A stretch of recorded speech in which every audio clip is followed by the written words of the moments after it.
This show is part of the RetroZap.com podcast network.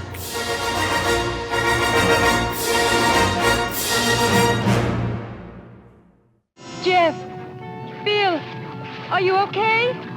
So far, so good. Lower us a little more.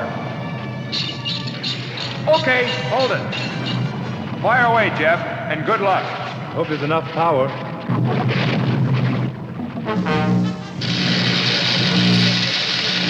It's working, Jeff. Did you hear that, Krador?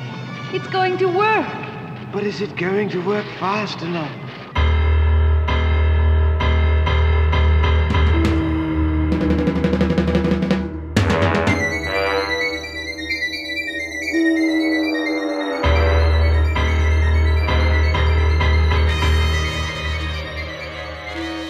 Hey, Ape fans, welcome back to Talking Apes TV. I am Richard Woloski, and I want to thank you for coming back to our Planet of the Apes podcast, now over here on RetroZap.com. If you are a new listener, what we do here is we reintroduce and break down the Ape TV series, the live-action series from 1974, and now the animated series titled Return to the Planet of the Apes from 1975. This was that great year that introduced us to super awesome toys like the Big Jim action figure toy line featuring Dr. Steel, and from the company that brought us the Planet of the Apes action figures and playsets comes the new family game, Ball Buster. I think these commercials may sound more interesting than this episode. That's my commentary so far. But when talking about such an Urko-tastic universe, I wouldn't be able to do it alone. Here is my Talking Apes TV co-host, the Flames of Doom to my River of Flames. Please, everyone, say hello to Marco Gushewitz. Hey, Mark. Hey, Rich. I gotta tell you, I'm on pins and needles here. Earlier this week, you told me that you made some big discovery regarding the Planet of the Apes. But then, as you've been known to do, you refused to tell me what it was. Because I wanted to wait until I can hear your reaction live, just with all the other ape listeners. But you know what? I'm thinking, let's go ahead and skip this because No, come on. I'm really embarrassed. I'm really embarrassed. This is the first time I'm discovering this. Look, here we are. We're recording the show, and I'm curious, so you have to tell me what this discovery is, and it better be good. Well, it's just one of these things that I should have known before. So first, I want to reach out to my friends over at the Zilch Monkees podcast because they do what we kind of do here with Planet of the Apes, but they break down the Monkees episodes. People say we're monkeying around. They were saying who was the guest stars on this particular episode, and they mentioned a familiar name, Henry Corden. And suddenly my ears perked up. Henry Corden was on the Monkees? Wait a minute.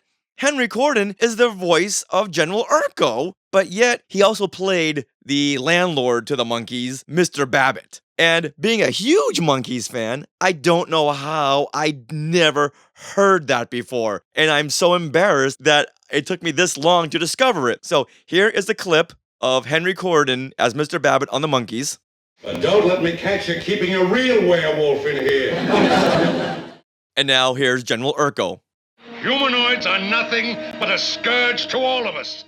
How did I not hear that the first time I heard Urko? I know we all heard Fred Flintstone, but being a huge Monkees fan, how did I not hear Mr. Babbitt? I almost expected General Urko to ask Bill and Jeff to pay the rent. You know something? I gotta tell you this. I knew it. I knew it all along. No, don't even go there. I recognized him all along. I meant to say it on an earlier episode. All right, actually, I did not know that. No, of course you didn't. But it is pretty interesting because here we are doing Planet of the Apes, one of your favorite things, and he's on the Monkees, and that's another one of your favorite things. Henry Corden also returned in the second season in an episode called The Wild Monkees. He doesn't even try to hide his voice. He uses the same voice for every character. How did I not hear that? So that's why I said in the beginning, I didn't really want to do this because I'm ashamed. I'm ashamed. So once again, I want to thank Zilch, the Monkees podcast, for revealing that. And they had revealed something else that, you know what, let's hold on to that until next episode, because I can only take so much shaming in one Talking Apes TV episode. You're keeping me on pins and needles here. I don't like this. Yeah, it's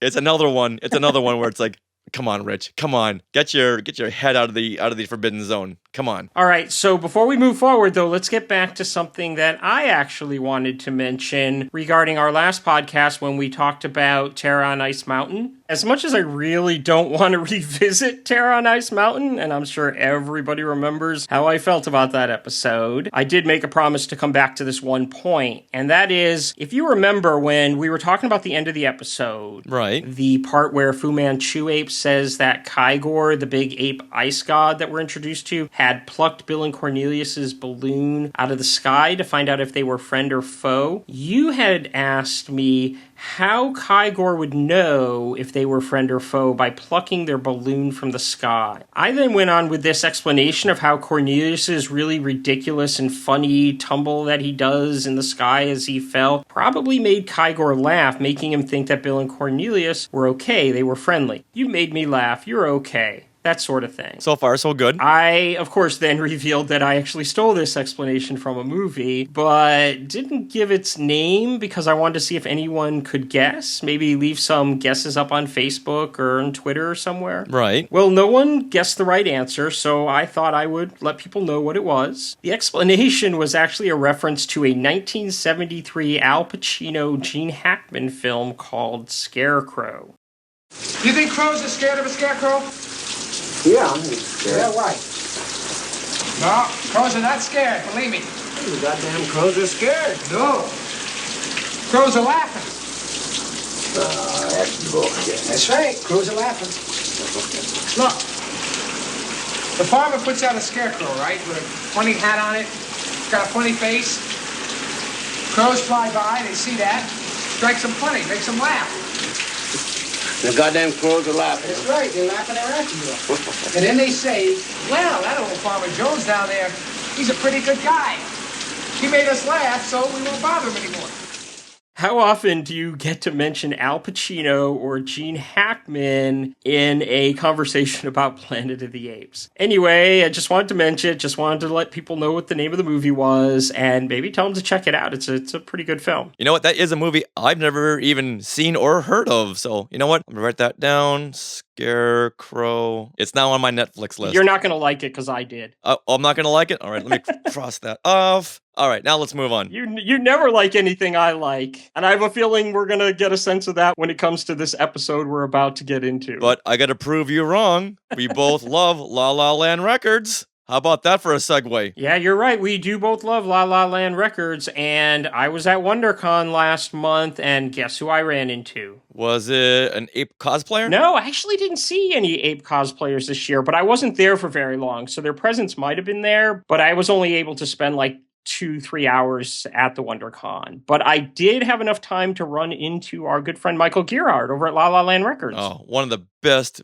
friends we have over here at Talking Apes TV. Right, and we talked for a little bit, and this guy's really, really great, and his company's just really, really great. They got a lot of really great soundtracks. On their table, they had, like, the best soundtracks. I picked up one for a movie called Flesh and Blood that I really love, and I never thought I'd find the soundtrack for it. Where are you hearing about these movies that I've never heard of before? Well, I'm a movie buff. I see all these things. So, and they also had this great 3-disc set for the Kevin Costner movie Wyatt Earp. I mean, they just have really great soundtracks, and people should check them out at lalalandrecords.com, because not only do they have all these great soundtracks, but they have the soundtrack, and that's the soundtrack to the live-action Planet of the Apes TV series. Which we gave away a number of last year, was that? Yeah, and I love actually promoting La La Land Records, because they were nice enough to give us 3 copies that we gave away last year, and so I'm always thankful when, people are willing to give to our listeners. I know a lot of our ape listeners do go to conventions, so if you ever do see La La Land Records, please tell them that you know about them because of Talking Apes TV. Right, and once again, their website is lalalandrecords.com, and that's spelled LALANDRECORDS.com. Check them out, and if you purchase anything from them, let them know that Talking Apes TV sent you. All right, good deal. All right, now, Mark, let's get into this week's episode,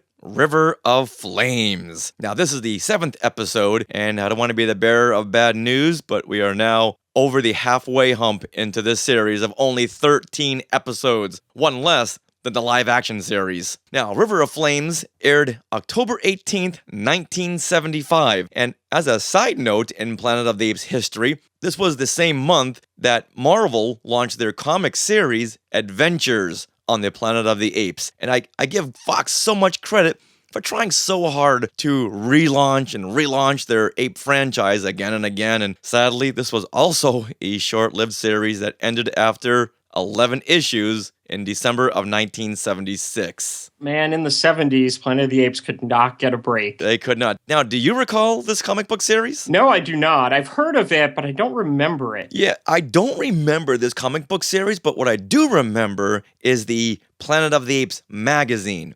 Now, these are two different series, whereas the Adventures on the Planet of the Apes comic series, they only sold for a quarter. They were color. The series lasted only through the adaptation of Planet of the Apes and Beneath the Planet of the Apes.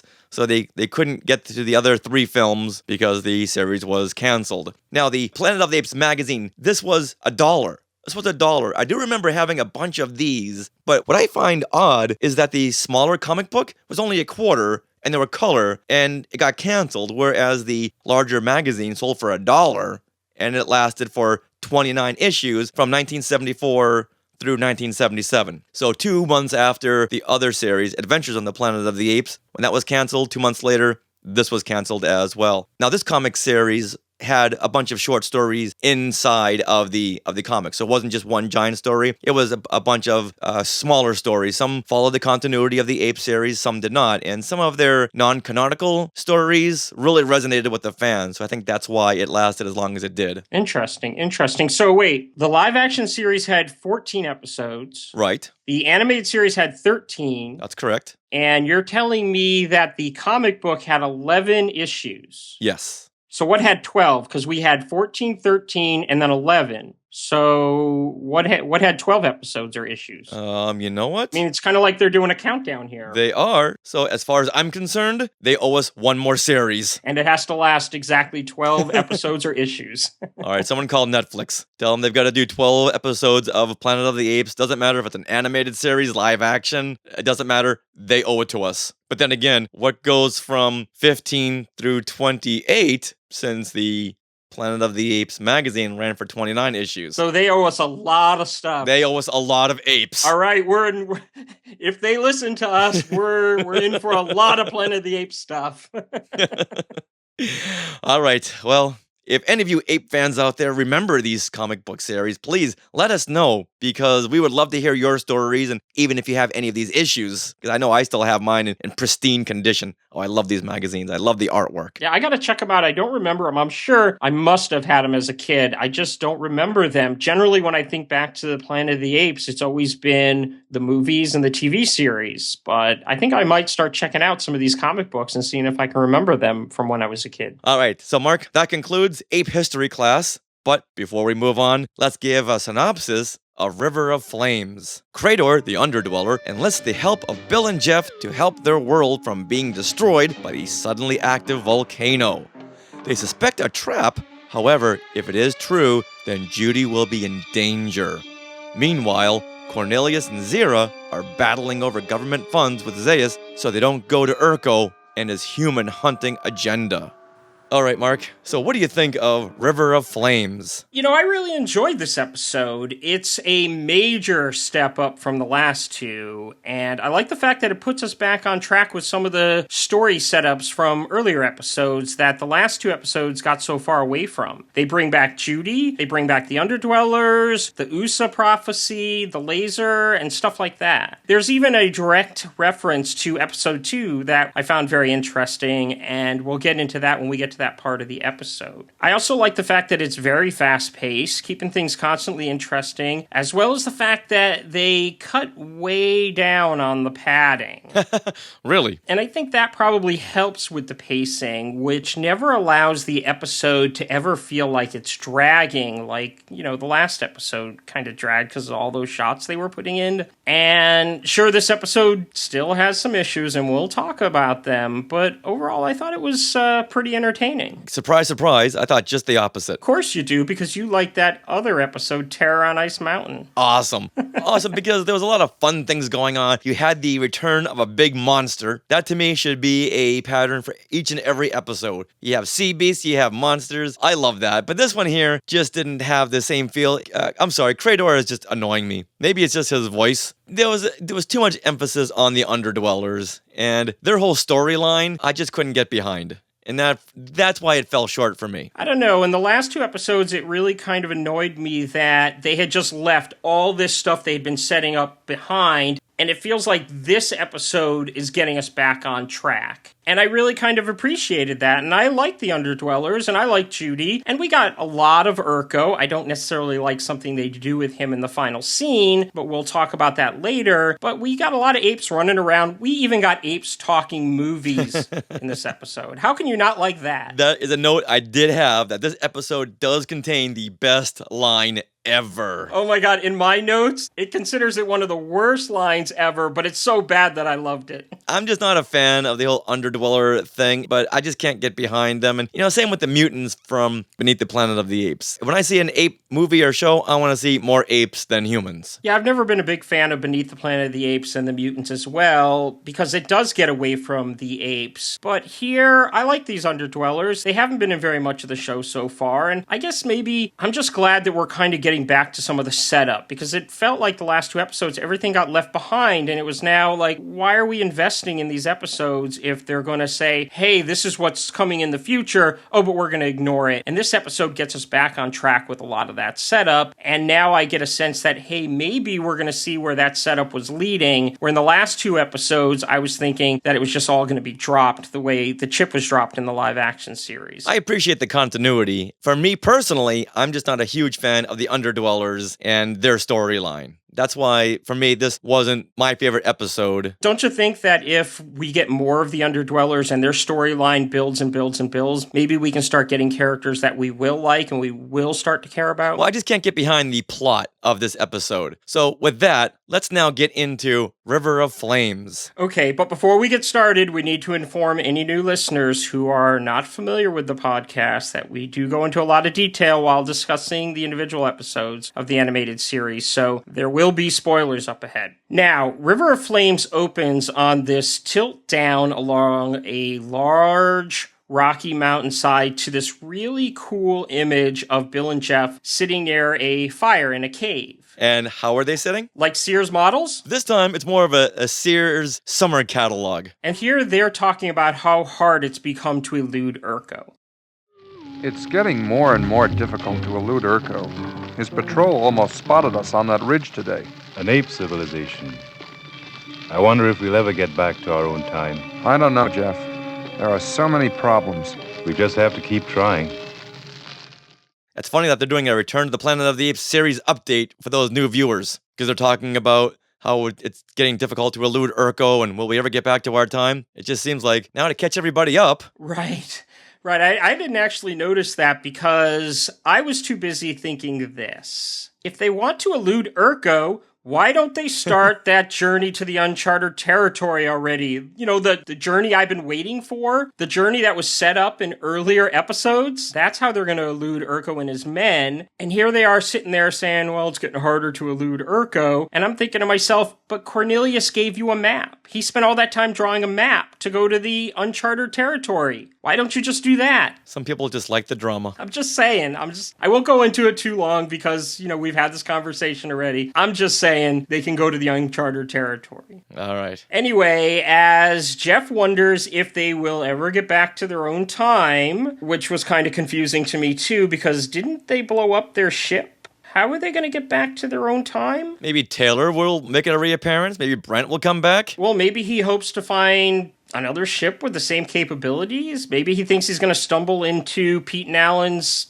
computer chip and find a computer that'll help him. Oh, that would be perfect. It's just that ever since the ship was destroyed, it seems like, they should be thinking, well, we're here forever. So now, and this goes back to something that you mentioned once in an earlier episode, before anything happens, Bill notices or he hears something, and then we cut to Judy appearing in a holographic form, but he notices and hears it before it actually happens. And this is similar to an earlier episode, and I think it was the last episode we had with the Underdwellers, where they were traveling down in that railroad cart, and they mentioned the fire before the fire appears. Didn't you mention that in that episode?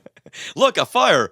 Wait, where? Oh, hold on. Oh, there it is. They're seeing these things before they happen. Yeah. Last time it was funny. This time it's like, oh, come on, guys. Even a kid's gonna point this out. Okay, that's just check one in the list of reasons why I wasn't crazy about this episode. Right. Well, it happens early enough in the episode that I'm willing to give it a pass because as the episode starts rolling, I kind of forgot about it. And I probably wouldn't have mentioned it if I didn't go back and rewatch the show and take notes and then just happen to write it down. Okay. Because the show to me gets really good. It gets really fast-paced and continuously interesting, and things keep happening that I can maybe give it a pass on some of the smaller stuff. Not like on the last episode where nothing really good happened to keep you interested, so you couldn't help but notice everything horrible that was happening.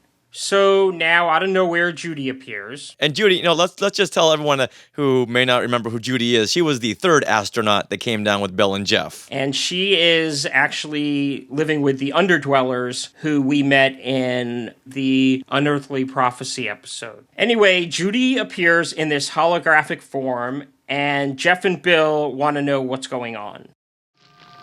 What's that? Why, it's...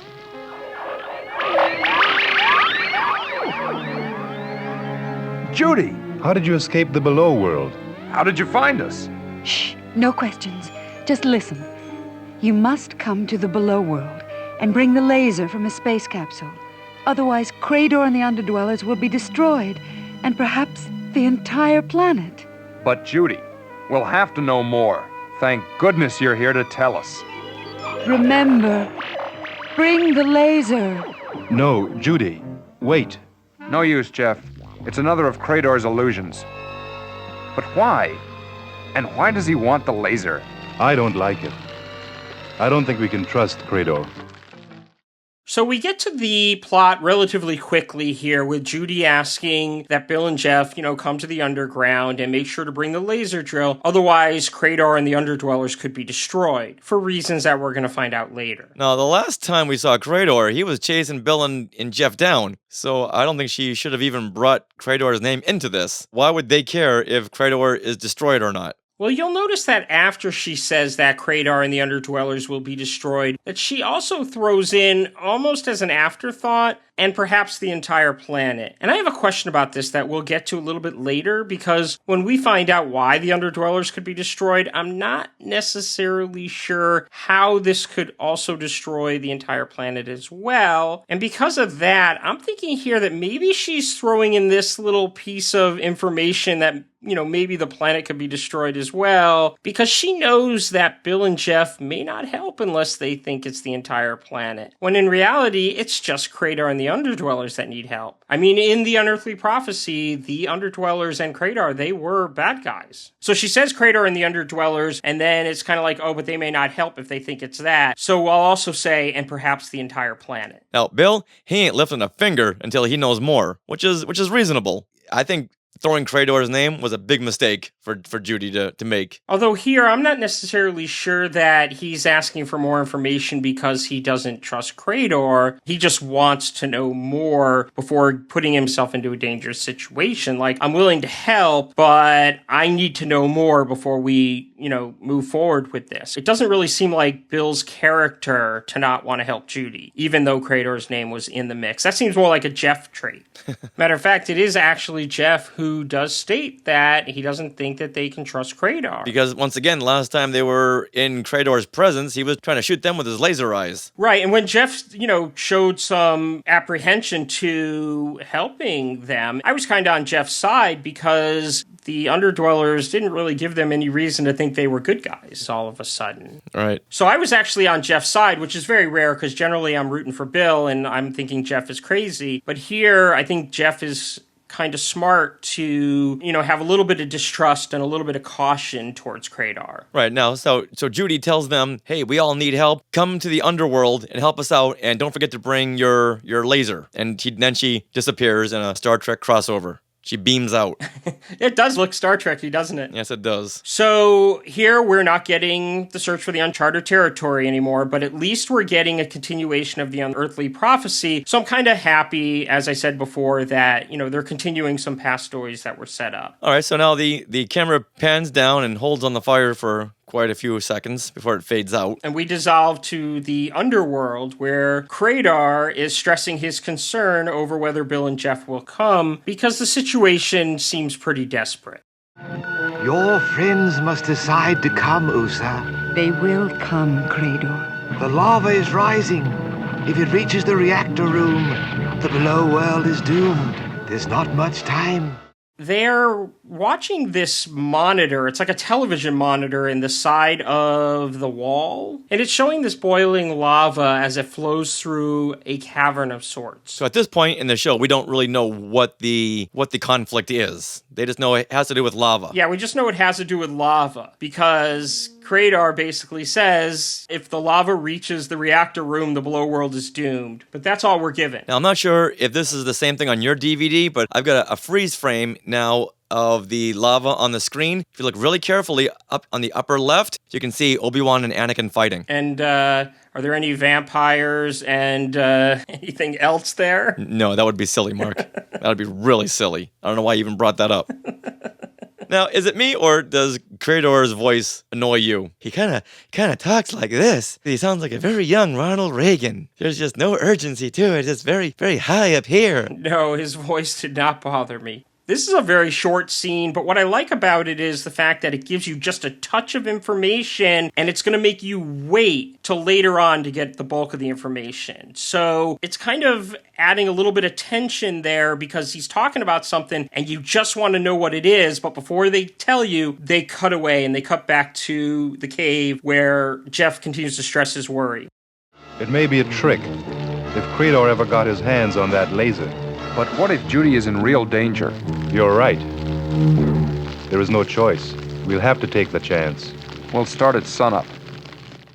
It's decided they're going to go help Krador because, well, they want to help Judy. And then 3.5 minutes into the episode, we finally see our first ape character. About time. And who is that? This is Dr. Zauis. All right, Dr. Zauis, because he wasn't in the last episode. He's sitting there looking very, very purple. You'll notice that Dr. Zauis is in this episode, but he wasn't in the last episode, because Zauis knows which episode is good. He knows which ones to be in. Well, look at his face. I'm watching the episode right now, and look at his face. He is not happy. He is not a happy orangutan. Well, that's because he's sitting at a desk, and he's got Urko on one side of the desk, Cornelius and Zira on the other side of the desk, and they're having this showdown over who gets what little money the Senate has to offer. Weapons. Science. The Senate has only so much money to give. In its wisdom, it will decide. But Dr. Zauis, you have great influence in the Senate. We must have the money for research. Research. Ha! We need arms. What borders does research protect? General Urko, a simple savage has eluded your army for months. You bring me the escaped humanoid, Blue Eyes, and I will be more likely to cast my vote for the military. I love the fact that Zauis just threw the fact that a simple savage had been eluding Urko for months in Urko's face. Ooch!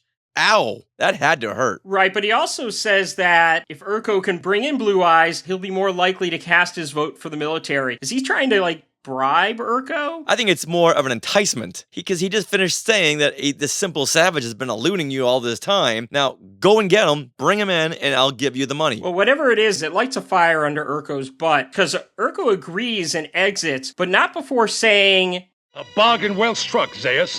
I go now, but I will return soon with Blue Eyes. I swear it. Is that not the best Urko line reading you've ever heard? He sounds like he learned how to speak from Tarzan. Very short and choppy sentences. I love the fact that he says, I swear it, because now he's determined. Oh, yeah. Of course, I always thought Urko was determined before, but I guess Zauis kind of has a point, you know? A simple savage has been eluding the army for months, so I guess now we know how long they've been there, too. It's been months. Oh, good point. We got a timeline. Now, Zira is smart here, though, as after Urko leaves, she kind of turns things around on Zauis by saying, Dr. Zauis, with more money and a larger army, Urko might challenge even your power. Sir, why are you arming your enemy? What about research and the ultimate good of all ape kind? So basically, Cornelius and Zira are using a little bit of smarts here because they're making it sound like if Zauis gives the money to Urko, well, that's not going to help Zauis out so much. Yeah, but should they be calling Urko the enemy since he is just doing his job and protecting Ape City? I know they're trying to ultimately save the humanoid race and Blue Eyes, but they gotta understand where Urko's coming from. Right, but I think they're choosing their words very carefully. Because when Cornelius chooses the word enemy, he's trying to turn Zauis against Urko. So I don't think that he actually means that Urko's the enemy. But if they want to get the money for science, then they need him to look like he's the enemy in Zauis' eyes. So I think that's what they're doing here. They're trying to use their smarts. They're trying to bring a little bit of Anne in, Galen's mom in, and use their smarts to try and get Zauis on their side. Oh, I see what they're doing. I just don't think they should be calling Urko the enemy, since what he's doing is protecting Ape City and Cornelius and Zira, ultimately. Right, but then Zauis, he has an answer for them anyway. What you say may be true, but I have no choice. The escaped humanoid must be captured at any cost, even if I have to pay with my own power. If he continues to roam free, ape civilization as we know it could very well be doomed. I think that Zauis is feeling a little desperate here, and I don't think that Cornelius and Zira's trickery in their words and what they're saying is going to work, because it seems like Zauis is looking out for ape civilization, because he says in regards to Bill, if he continues to roam free, ape civilization as we know it could be doomed. So I don't think that Zauis is buying what Cornelius and Zira are trying to dish out anyway. So now we cut to Urko and his guerrilla soldiers in their vehicles as they head out into the desert to look for Blue Eyes. And this shot pans over to Jeff and Bill, and they're hiding behind a large rock watching on. And Jeff is still worried. They're out in force. That's the third patrol we've seen. We've got to get to the below world. Let's try the east passageway. Wait, Bill. If this is one of Krador's tricks, we could lose the laser. That ought to keep it hidden until we find out what Krador has in mind.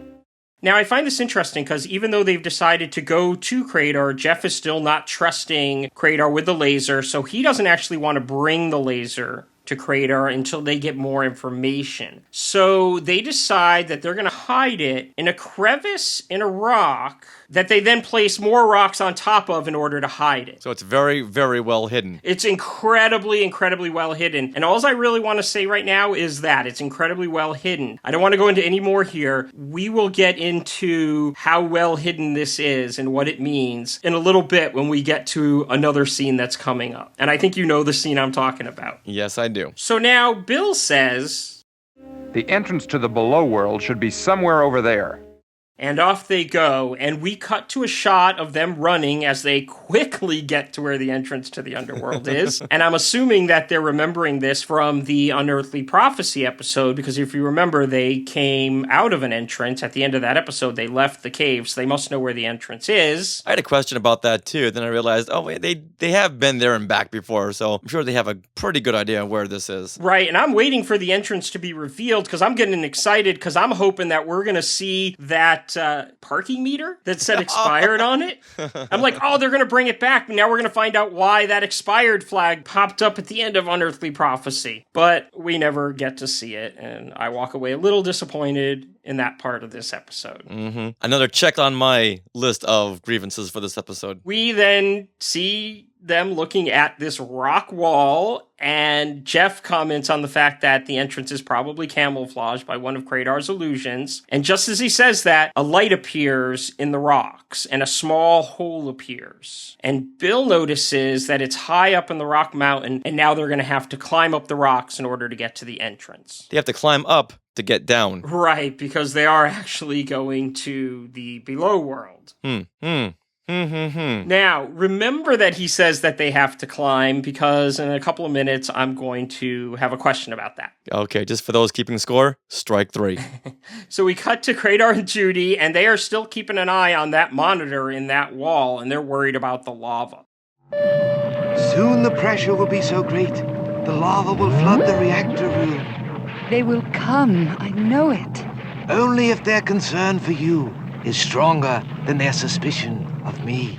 I think this is kind of interesting because Krador even knows at this point that Jeff and Bill are probably suspicious of him. So he must remember how he treated them as well in that earlier episode. So he can't question the fact that they might be a little hesitant on this whole thing. Right. So he's hoping that they're really concerned about Judy and that they'll come because they're concerned about Judy. Because Krador knows that if it was just the survival of the Underdwellers, then Bill and Jeff may not come. And that also makes me think that maybe I was right earlier on when I talked about why Judy mentioned the entire planet may be in danger as well. Krador must know that if he just said the Underdwellers, they might not come to help. So he's got to make it sound like it's more than that. And that's why he had Judy mention the entire planet to Bill and Jeff earlier as well. Or she should have just focused on herself. If you want to save me, you got to bring your laser drill and get to the underground by noon tomorrow. You mean treat it as if she's being held ransom? No, be treated like, hey, I'm in danger here. I need your help. Bring the laser.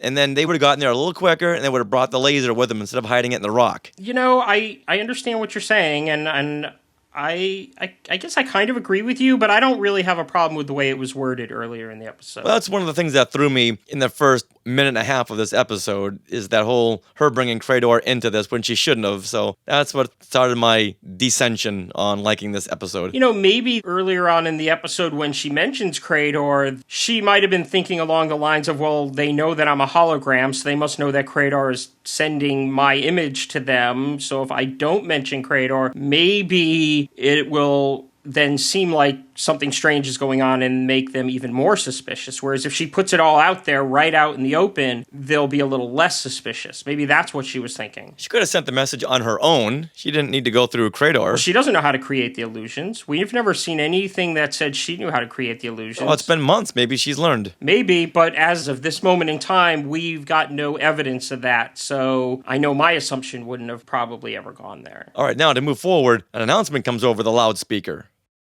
Krador, Usa's friends have arrived. They await you in your chamber. What?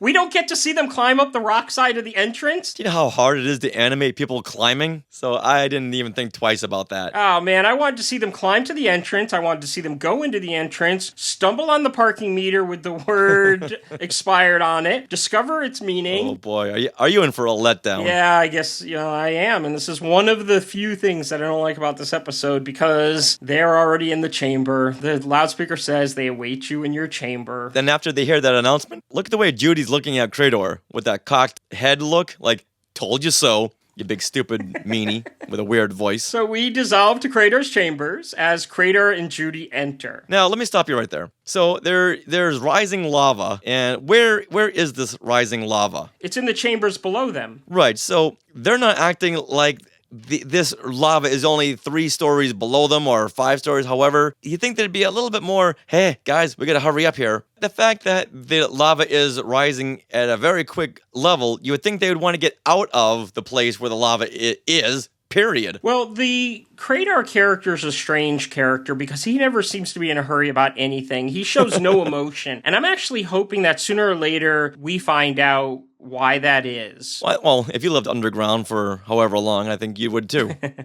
So anyway, Krador and Judy enter, and am I crazy? But Judy says, Jeff, Bill, and does she not sound an awful lot like Nova? Yeah, she does. So I'm not crazy. Jeff, Bill. Judy, are you all right? There's no time for sentimentality. Where is the special tool Usa spoke of? In a safe place, Krador. Before you get it, tell us why you need it. At that moment, Krador does say, hey, we don't have time to exchange pleasantries, so I guess he is in a little bit of a hurry there. There's still very little emotion there. I can hear the words, I just don't feel it. I'm not feeling it. Strike 4. Let me ask you this. When Krador asks, where is the tool? We are looking at a 2-shot of Judy and Krador. Then we cut to Jeff when he says in a safe place, and we're looking over Krador and Judy's shoulder, and there's a third Underdweller there. Where did he come from? The first shot is a very clear 2-shot. There's no Underdwellers anywhere. Matter of fact, we get a long shot of them coming through the door, and it's just the 2 of them. Yeah. Now when we get this over-the-shoulder shot, there's a third Underdweller there. I'm surprised that you noticed that and I didn't. So anyway, Krador's not happy that Jeff left the laser behind, and he raises his fists in the air in a very unthreatening manner and says, Fools, your distrust may cost us very dearly. Now, just a minute, Krador. Bill, you must listen to him.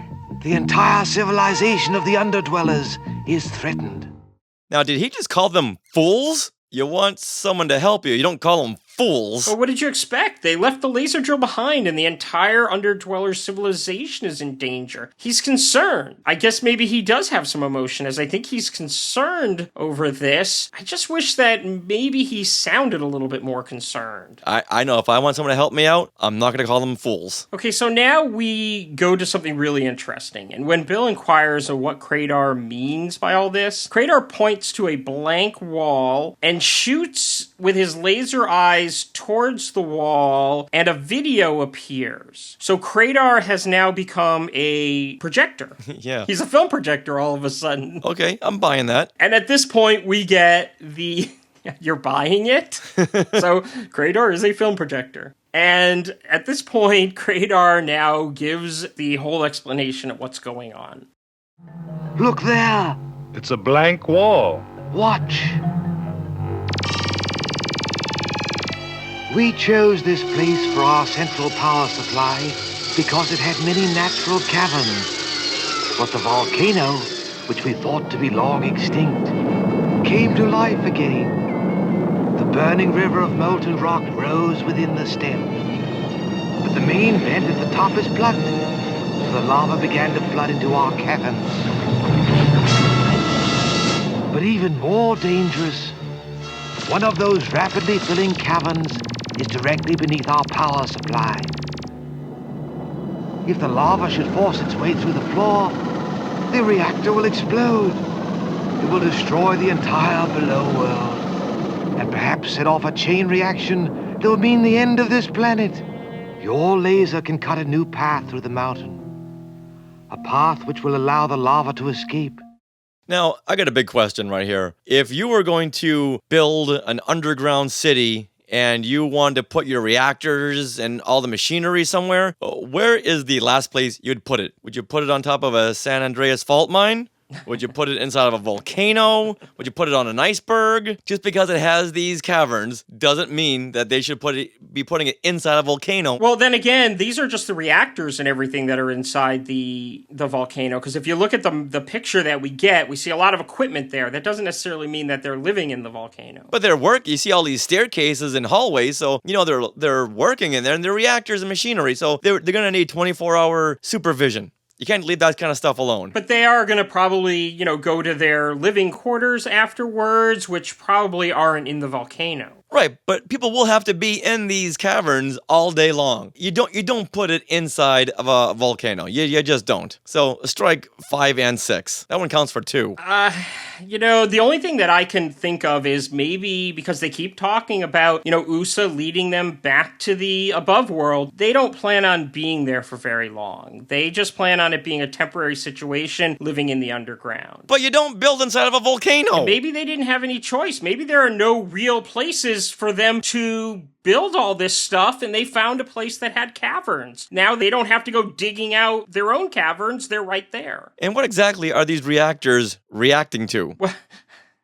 I don't think they're reacting to anything. I think it's just their source of power and stuff. They're nuclear reactors. They're their source of power. I don't know. I'm not a scientist. But you know what? Before you move on, is it clear what Krador wants Bill and Jeff to do with the laser is build paths into the side of the mountain, into the side of the volcano, so the lava can seep out the channels. Well, that's basically one of the things that Krador is talking about as he's, telling Bill and Jeff what's going on and what he needs the laser drill for. Because basically the lava is trapped. It has nowhere to go, and so it's being forced to rise up through the caverns towards this reactor. And what Krador basically wants to do is he wants to use the laser drill to create these holes in the side of the volcano that the lava can escape through in order to stop it from rising up through the caverns and getting closer to the reactor. And I'm not sure how he expects this little laser drill to dig out big channels for all this lava to come rushing out of. Well, it's a powerful laser drill, and Judy would know this. Judy's familiar with the equipment. She's one of the astronauts. Matter of fact, she probably told Krador about the drill and the fact that it could do this. Yeah, I want to see the insert of a line or just a quick scene showing that. But that's in a big picture, that doesn't really matter. Now, I actually have another question, and it's this. They not only say that the Underdwellers are in danger, but they say that, if the reactor explodes, perhaps it will set off a chain reaction that will mean the end of the planet. But this reactor doesn't look all that big. And if it's going to set off a chain reaction, that would mean that there would have to be other reactors elsewhere that are going to be affected by this reactor exploding. But the last I checked, they were in the middle of the Forbidden Zone, which is just hundreds of miles of desert. So if this reactor goes off, how's there going to be a chain reaction? How's that reactor blowing up going to cause a reaction to other things when there's nothing around to react to this explosion? Well, then it's very clear that Krador is a drama queen. I didn't think this before we started the podcast, but as we're going through this episode, I really do think that he's actually saying that because he needs Bill and Jeff's help, and they're not going to help him unless they see a bigger picture than what's actually happening. Yeah, but Krador has got to give Bill and Jeff some credit that they're not that stupid, that they can't see right through that thinly veiled scheme. So now we move forward, and Bill does something pretty stupid. And I don't generally say that Bill does stuff stupid. It's generally Jeff who does things that aren't the smartest. But Bill strikes a bargain with Krador. Our civilization is in your hands. No, Krador. It is in your hands. What do you mean? A simple bargain. If we succeed, you will allow Judy to leave with us. Usa? Leave? But the prophecy that Usa would someday lead us back to our rightful place above. If that reactor goes, you won't have anybody to lead anywhere. No, I will not release her. Even if you save us, without Usa, my people have no hope. Krador, you are the most stubborn... Wait, Krador. If you let me go free, I promise I will return when you need me. It's the only way, Krador. If you trust me. Very well. You will be free to go. Now, hurry. Even now, it is almost too late. Now, I understand that Bill and Jeff are worried about Judy, but Krador didn't say that if Bill and Jeff didn't help, that it would destroy only the Underdwellers. He said that it would actually set off a chain reaction that could destroy the planet. Is this really the time to stand around bargaining, saying only if you let Judy come with us? You're not dooming the Underdwellers to death. You're dooming the whole planet. Maybe you should just go get the laser drill and worry about freeing Judy at another time. Well, no, I don't think that at all. It's the whole planet. But I think, once again, Bill and Jeff are smart enough to know that it's not going to set off a chain reaction. This guy's just being a drama queen. Krador, dude, bring down the theatrics. But don't you think that even if there's the slightest chance that he could be telling the truth, that they might want to take it seriously? He's talking about the whole planet. And although I get what you're saying, and I believe that he's just throwing it out there to get them to help, even if there's the slightest chance that he's telling the truth, once again, it's the whole planet. They're thinking just of Judy, and it just seems to me, you guys can save Judy another time or figure out a way to save Judy after you save the millions and millions of humanoids and nice apes that are going to be killed if this problem is not solved. I just think Bill and Jeff can see through Krador's theatrics. And they know it's not going to set up a chain reaction. So yeah, you know what? If you want us to help you, you let Judy go and we're all good. I think that was the perfect time to set up that negotiation. Although I'll tell you this, the bargaining works because Krador does agree. No, well, at first he does not agree. He's all saying, no deal. But then it's Judy, or Usa, in this scene. She tells Krador, you let me go, and when you need me, you let me know, and I'll come right back. You're right. So he doesn't actually agree. So the bargaining doesn't work. It's Judy that has to step in and make sure it works. It's the woman who has to step in and clarify things. Maybe Judy's the smart one in this group of astronauts. I'm going to go with that until Judy does something stupid. I'm hoping she doesn't, though, because I want to think that at least one of them's got some brains. Okay, so now we go back to the rock where the laser drill was hidden, and a guerrilla soldier has uncovered it. Strange. Corporal, I think I have found something here. Radio General Urko. How did he find this?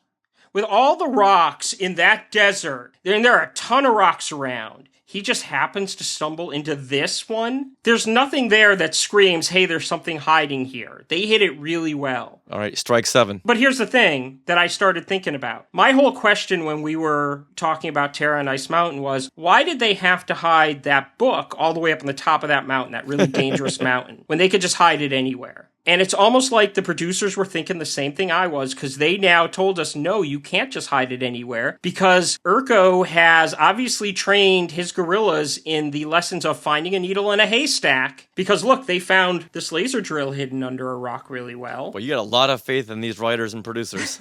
So maybe I was wrong in the last episode, and they were smart to bring it all the way to the top of the mountain, because if the guerrillas can find this little tiny laser drill, which is literally the size of a house drill, hidden in this rock as well as it's hidden, then maybe Cornelius knew something I didn't know, and that's why he had to hide that book all the way up in the mountain. I just want to know, how did they find this laser drill here? Okay, say it. Tell Terra on Ice Mountain that you apologize. I'm not apologizing to Terra on Ice Mountain, because there were a lot more problems with that episode than that. Like all the padded shots that we had to sit through. Like 15 minutes of shots that were just padded shots to the 7 or 8 minutes of story. Okay. And the gorilla stuff was inexcusable too. The King Kong stuff was inexcusable too. Oh, come on. These shows now need big monsters and creatures. And as much as this now kind of makes that part of Terra and Ice Mountain make sense, you know, that they would have to go all the way up to the mountain to hide it, I still don't buy it here. This is a strike that I will give you against the show, because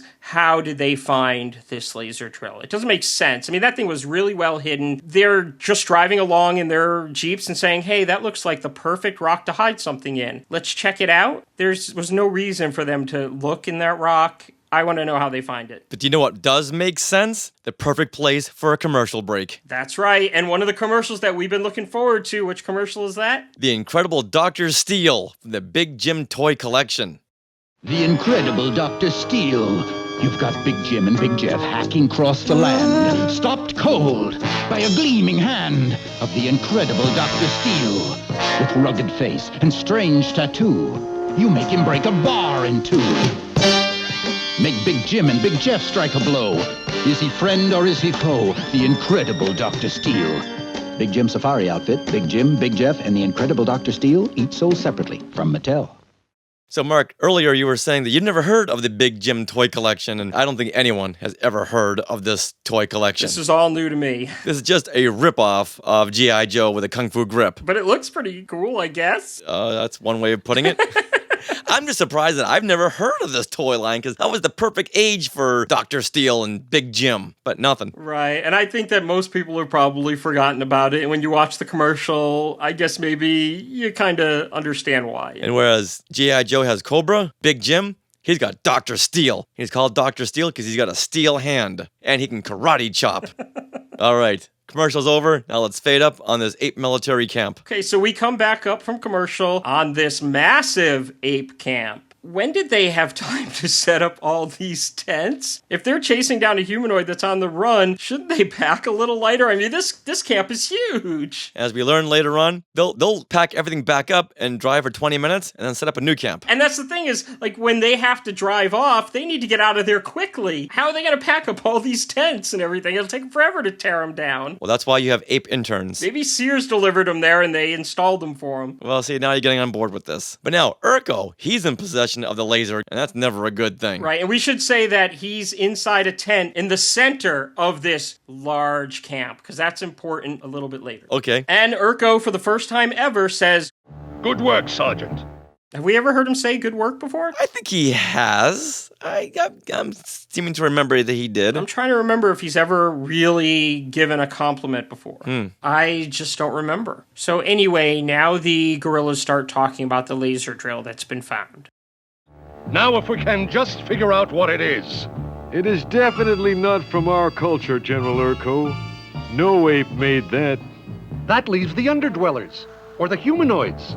The Underdwellers never leave the below world, and no humanoid could have built this. At least, no humanoid from this planet. Wait a minute. There is one humanoid who we know is unusual. Blue Eyes. This could be his handiwork. He must be in this area, and if he is, this time, I will have him. The future of the army depends on it. Did you notice how smart Urko all of a sudden got? He is able to deduce how the laser drill must be Blue Eyes.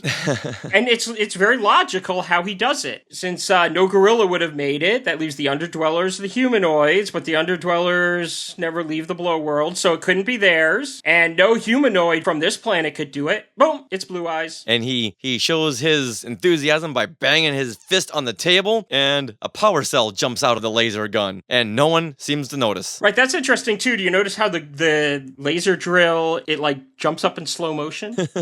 And this bright red, it looks like a SD card, comes flying out and lands on the ground.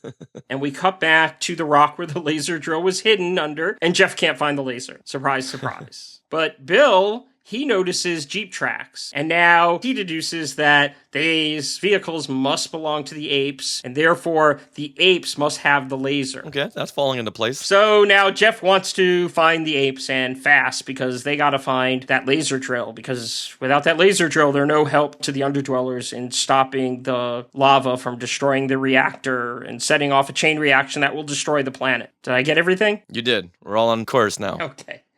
So we cut back to Krador and Judy, and they're still looking at the monitor, making sure that everything is still okay. We must check the reactor area. It seems safe, Krador, for the moment. Does it? Look more closely.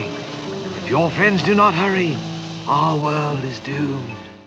Hurry. This is the slowest moving lava I've ever seen. Yeah, what is taking it so long? Because you got to figure from the time that she appeared in their cave as a hologram to now, it's got to be like 2 or 3 days. When volcanoes erupt, isn't it more of a quicker process? I mean, I'm not a scientist, but I always just assume they erupted. Well, it's got a lot of floors to get through. It's got to go through the elevator. It's got to wait for one party to go up and come back down again. It has the stairs to climb. Ever climb stairs to like a 200-story building? Right, I guess it's just getting tired. It takes a lot out of you. Come on, Mark. Give the lava a break, would you? So now we cut back to Urko and his men. There's a lot of back and forth at this point, and that kind of helps the pace of this episode move a little bit quicker, which is one of the reasons I like the episode, is how fast it moves forward. There's really no time to breathe, not a lot of padding going on. There are a couple of padded shots that we passed up to this point that we haven't talked about because they're not noticed as padded shots, because the episode seems to be moving at a really good pace. And as we go back to Urko and his men, this probably isn't a very important scene where Urko's talking about radioing back to Dr. Zauis.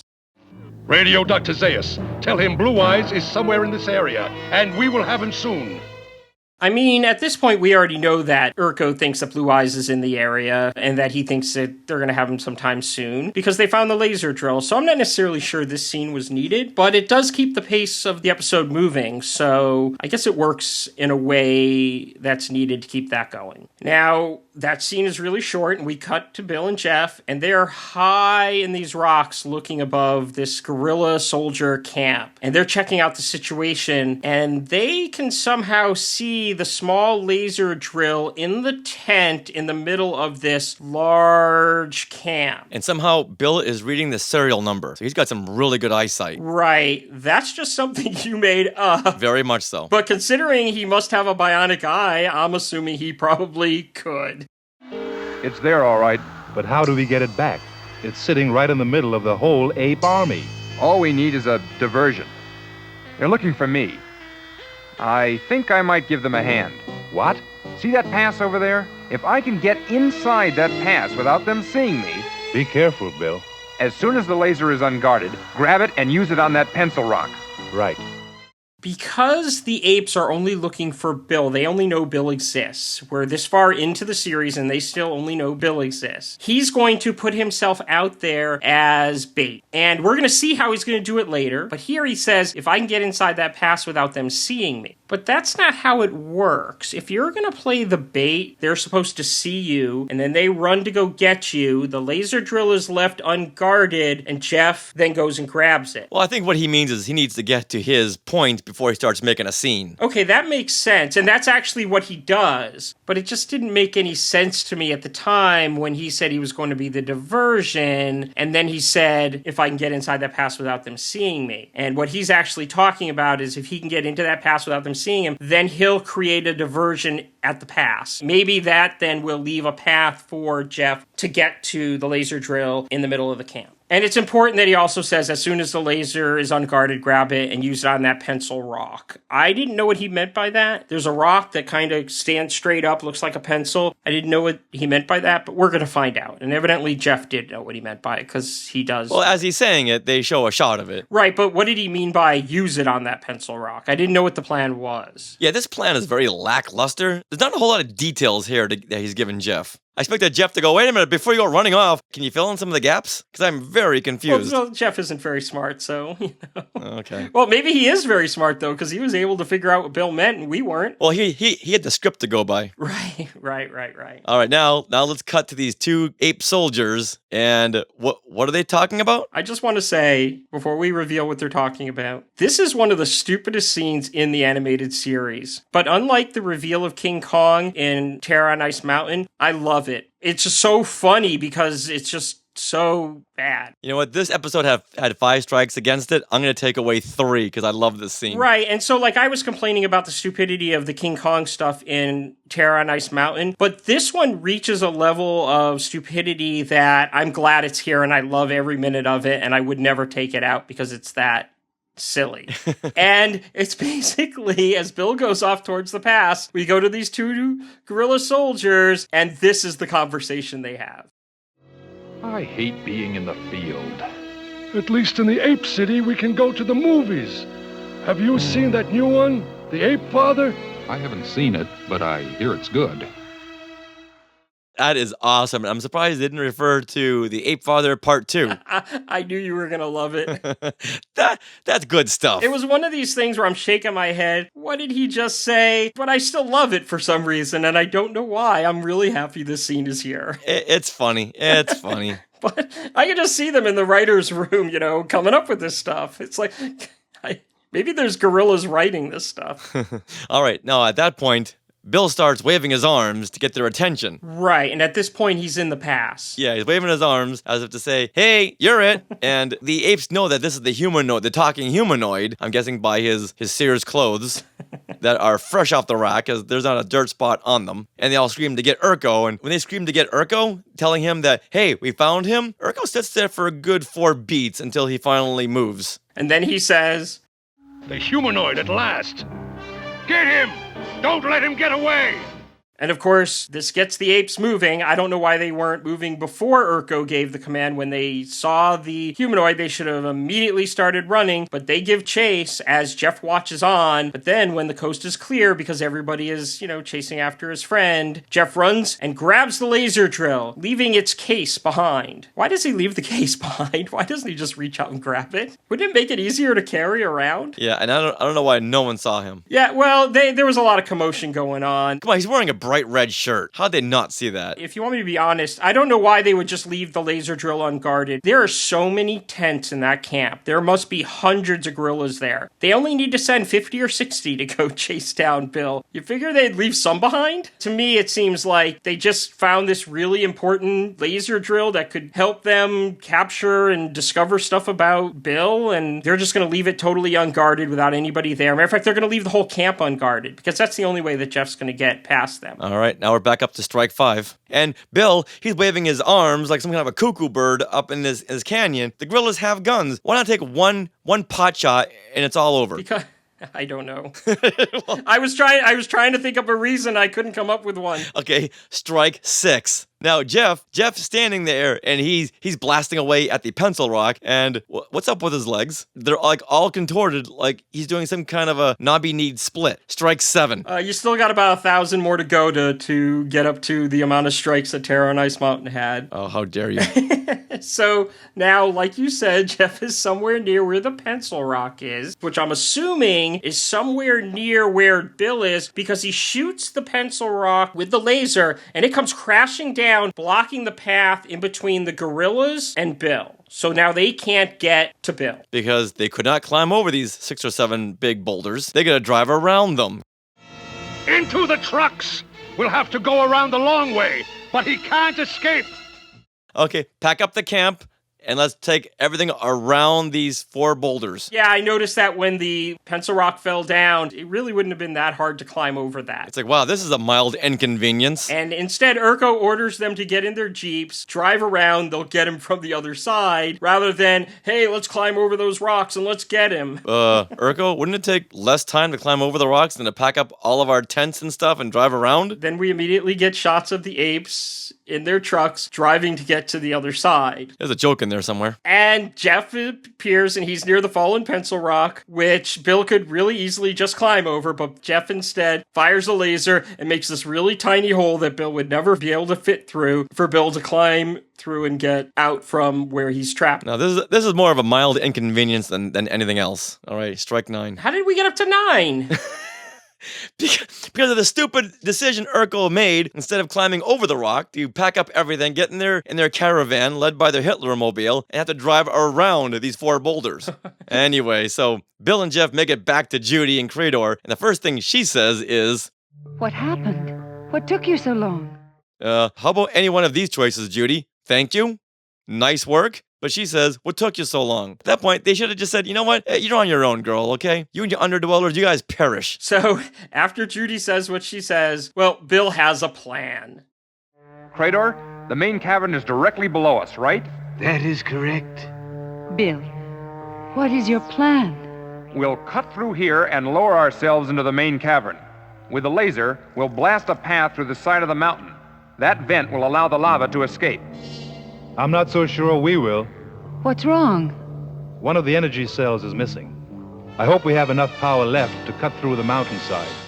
Now, Bill just pointed out that the main cavern is directly below them. Why are they still there? It's directly below you. Time to evacuate. Strike 9 and 10. I'm actually wondering why the Underdwellers didn't evacuate much sooner, but then we haven't really seen a lot of Underdwellers, so maybe the Underdwellers are in a safe place. It's just these few that are left behind to deal with the situation. The lava is right below them. Time to leave. Right, but they don't want the reactor to explode, so somebody's gotta fix the situation. And the reason they're on the floor right above the lava is because they need to get to where the lava is, and they need to drill a hole on the same level as the lava so that the lava can flow out. They don't want to do it 2 stories higher because that's 2 more stories that are going to be destroyed. They want to do it on the level of the lava, so they got to get as close to the lava as possible in order to put Bill's plan into action. If they were doing the hot sand dance, I'd appreciate this more. Like, ow, ow, hot, hot, hot, hot. The floor's got to be hot. Well, you know, Bill and Jeff have got those Sears sneakers. Sears gives good quality stuff. We need to get Sears to sponsor the show. Yeah, we do.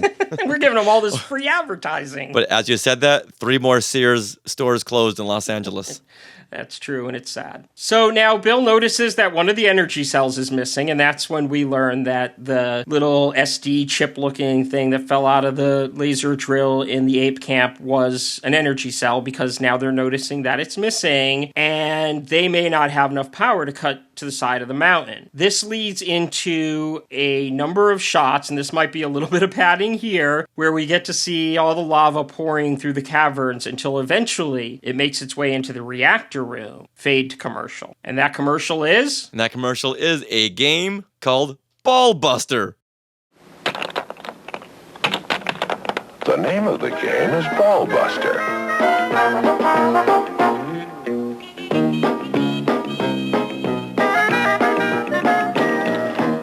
It's a family game, fun for children. And for adults, it's exciting.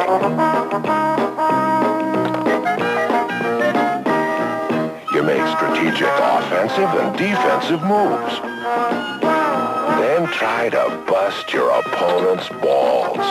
It's as easy as checkers.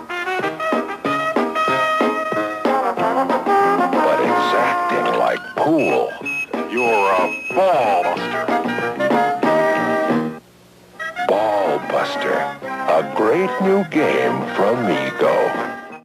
You know, I've never even seen this at like a vintage collector's shop or anywhere else. I don't know where you're finding these commercials. I've never seen this toy. I grew up in the 70s. I never even heard of it. Well, to give you a quick description, it's all these balls and they're standing on springs on a base. You pull a ball back and it springs and hits the other balls. And I guess whatever ball it hits, you take that one away from the other opponent, and whatever ball's left wins. To be honest with you, it sounds very forgettable, and then watching the commercial, it doesn't look like all that exciting of a game, so I'm not surprised people didn't remember this one.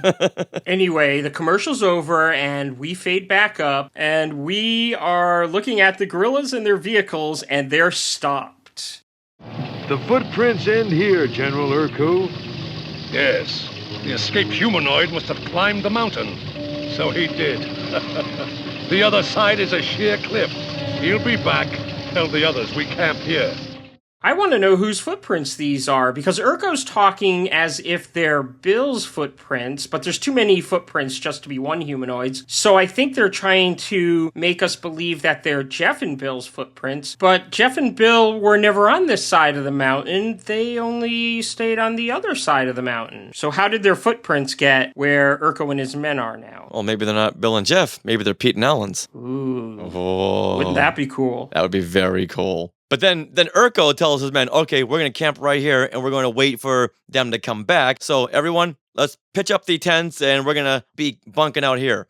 Now, didn't they just leave their other camp 10 minutes ago? I just want to see all the other gorillas going, oh my God, we just packed up 500 tents and now he wants us to unpack them? You know what? I could sprint and get to our old camp within 15 seconds. Well, they were in Jeeps, and they had that whole commercial to be driving. So, I mean, that's a long distance. It was a long Ballbuster commercial, you're right. So, you got to figure that they're probably all the way on the other side of the mountain. To me, it's just they had this huge camp over there, and now they've got to rebuild it here. And how did they even have time to tear down the other camp? Because if you remember, those vehicles were moving immediately after Urko said, let's get in our Jeeps and go to the other side of the mountain. Yeah, don't look at me for explanation. So, they didn't even have time to pack up. So they're not sleeping in tents. They're sleeping on the dirt, uncovered, looking up at the stars, hoping that there's no Underdweller illusions that pop up. Oh, that would be so awesome. And how come we haven't seen any Underdweller illusions up to this point? Well, we did.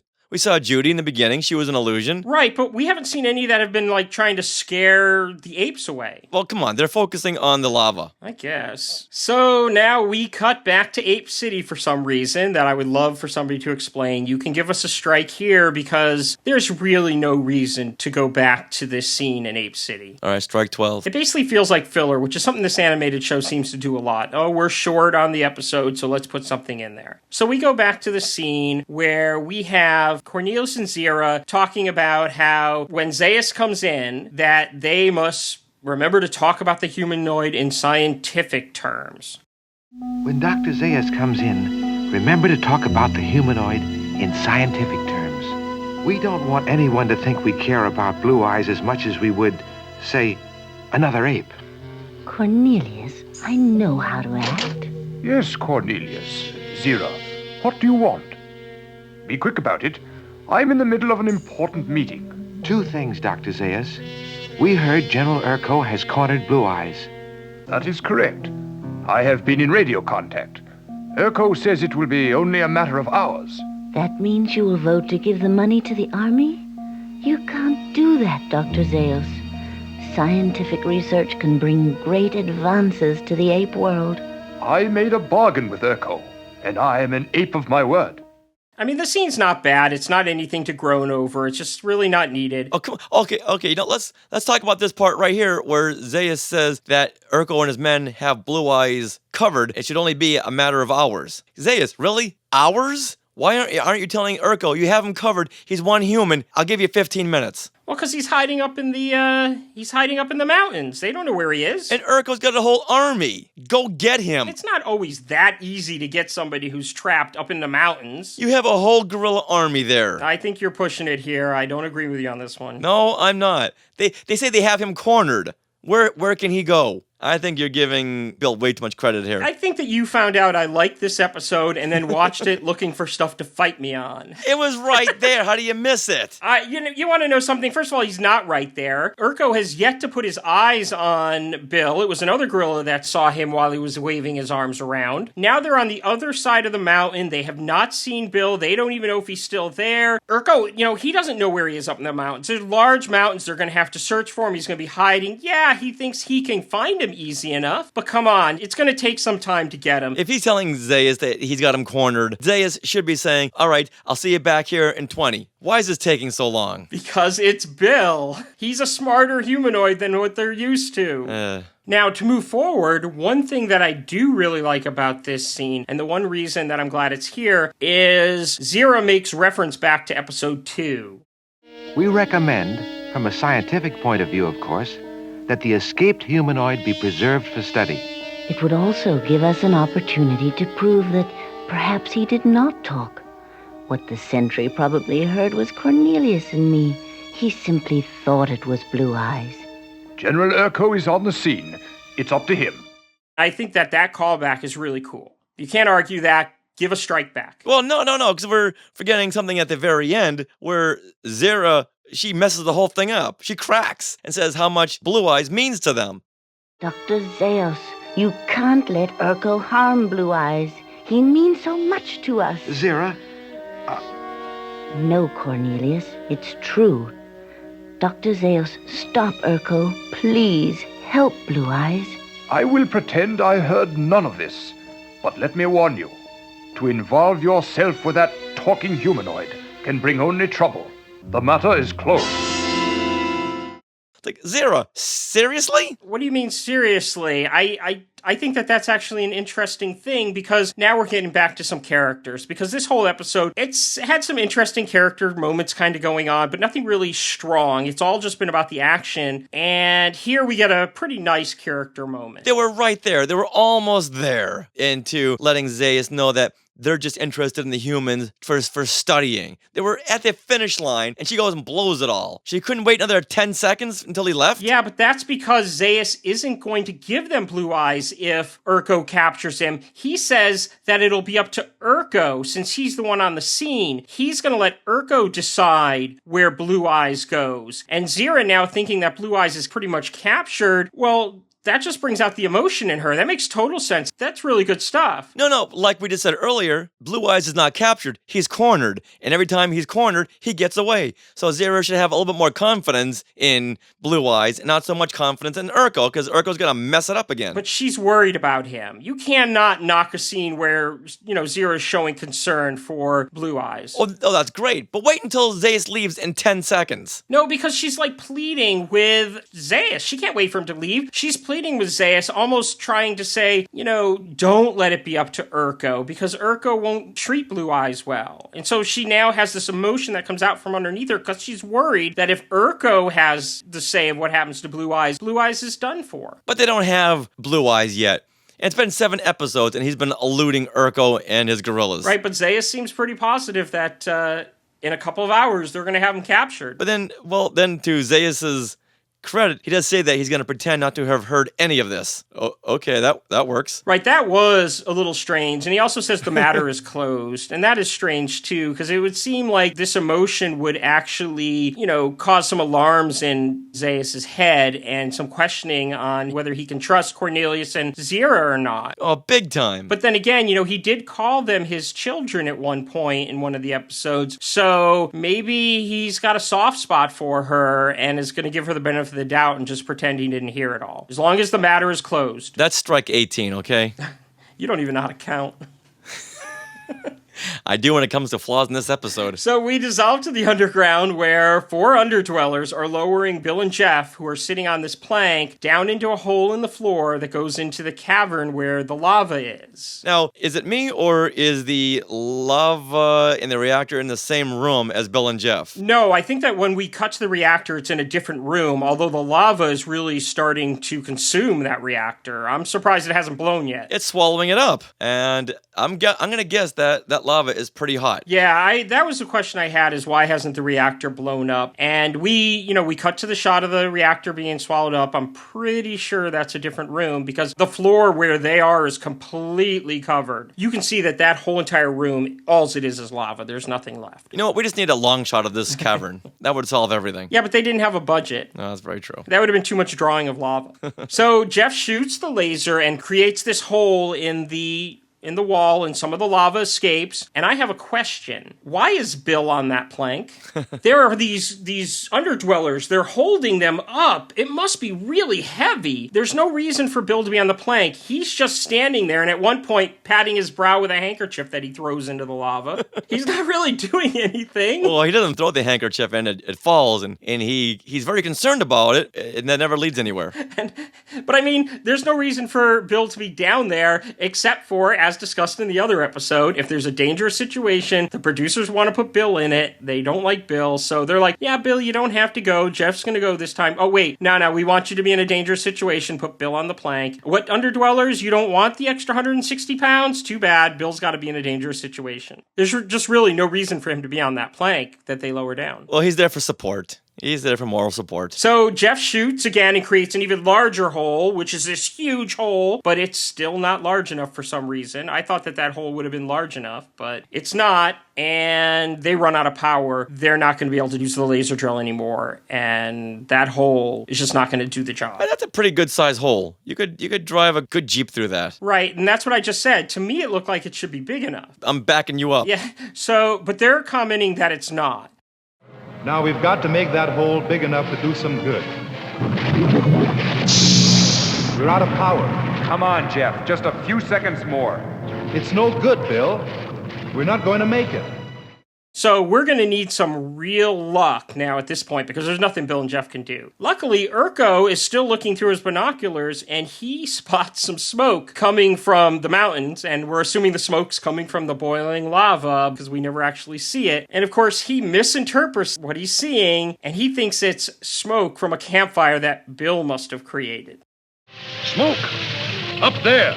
They must have built a campfire. Tell the men to stand by. And so Urko sees the smoke, misinterprets it, readies the troops, and before he can do anything, we cut back into Krador, Bill, Jeff, and Judy, but there's nothing more that they can do. And then we get another shot of the reactor. Okay, we're starting to pad. Maybe it was padding a little bit more than I thought. Just not as much as that other episode, which I don't want to mention again. But we get a shot of the reactor, and the lava is covering it. All is lost. I don't understand why that thing hasn't blown up yet. But then we eventually go back to the apes, and because Urko thinks that it's Bill up in the mountain with a campfire, he has the gorillas fire their cannons. Fire!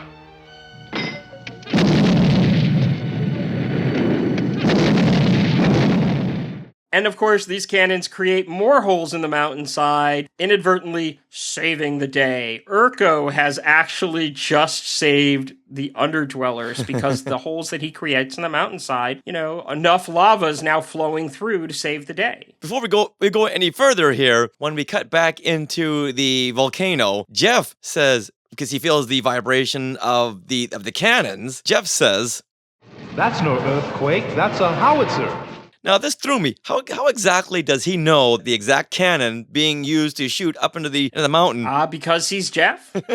It's just one of those random lines that, it's a howitzer. I think it was made in the Forbidden City about 300 years ago. And how would the apes get a hold of a German cannon? Well, you got to remember, though, that Urko had the German Luger pistol. Yeah, that was in the live-action series. Right. But now, how are they getting a howitzer? All right, strike 24. I don't know. I don't think that counts as a strike. If you were counting strikes on that, then every episode we ever reviewed would have 5,000 strikes for these little things. That's just too much of a little thing. That's too big of a little thing. But now, this whole scene gives Urko the perfect chance to yell the show title. A river of flame! Look! River? More of maybe a waterfall or just a gushing of lava? Well, it is an awful lot of lava, and let's be clear on something. Urko has pretty much saved the day for Bill, Jeff, Judy, Krador, and all the Underdwellers, but who did he not save the day for? The gorillas, who are now all running from this lava. And all their jeeps and motorcycles and tanks are being burnt up by the rushing lava. How many millions of dollars of government funds are being wasted right now? Even their Hitler-mobile is going down. But I'm assuming that the apes get away, although we do get the one last shot of the gorillas up on that rock with all the lava flowing underneath them, totally trapped.